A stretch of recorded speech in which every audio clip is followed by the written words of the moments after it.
यसपटक दायाँ बायाँ नसोचिकन घन्टी चुनाव चिन्हमा मतदान गर्नुहोस्। यो चोटि देशको एउटा राजनीतिक युगको अन्त्य गर्नुपर्नेछ र अर्को राजनीतिक युगमा हामी जानुपर्नेछ। युवा पुस्ताले नेतृत्व गरेको सरकार हामीले बनाउँदैछौँ। अब फागुनको निर्वाचन, फागुन 21 गतेको निर्वाचन नजिकै आइरहेको छ। म यहाँहरूको घर आँगनमा यसपटक चाहिँ घन्टीलाई है भनेर आइरहेको छु।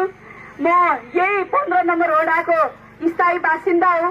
तपाईहरूसँग आज यो सूर्यनगरको चोकमा उपस्थित भइरहँदाखेरि, यही वडाको उपस्थित महानुभावहरूसँग उपस्थित भइरहँदाखेरि म आग्रह गर्न चाहन्छु, यसपटक दायाँ बायाँ नसोचिकन घन्टी चुनाव चिन्हमा मतदान गर्नुहोस्।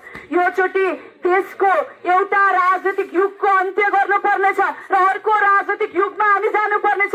युवा पुस्ताले नेतृत्व गरेको सरकार हामीले बनाउँदैछौँ। त्यस कारणले गर्दाखेरि सुशासन भएको राजनीतिक युग, युवा पुस्ताले हाँकेको राजनीतिक युग, युवा पुस्ताहरू बाँच्ने राजनीतिक युग, त्यस्तो राजनीतिक युगमा प्रवेश गर्नको लागि यो पटक तपाईहरूले घन्टी चुनाव चिन्हमा अत्याधिक बहुमतका साथ तपाईहरूले विजय गराएर पठाउनु पर्नेछ, मतदान गरेर पठाउनु पर्नेछ।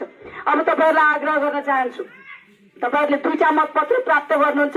2टै मतपत्रमा घन्टी चुनाव चिन्हमा मतदान गर्नु होला। यदि हामीले अहिले भोट बाँड्यौँ भनेदेखि फेरि त्यो प्रधानमन्त्रीको कुर्सी पनि बाँडिने नै हो। आजको दिनसम्म हामीले देख्यौँ, संसदमा जब निर्वाचित भएर सांसदहरू पुग्छन् त्यसपछि सरकार बनाउनु पर्छ।